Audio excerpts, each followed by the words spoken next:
The key to keeping insulin low doesn't actually have to do with insulin itself.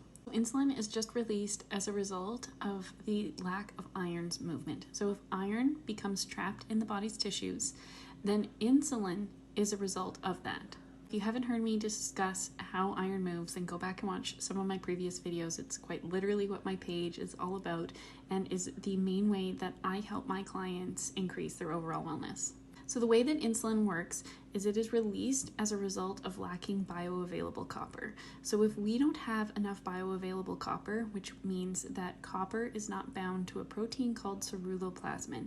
So if you think, for example, women who have a copper IUD, they struggle, they think that copper is toxic, and it's not that it's toxic, it's that it's not in a bioavailable form. So it's not in a form that our bodies can use.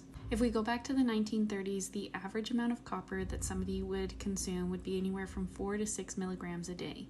We fast forward to now, it's 9/10 of 1 milligram. What?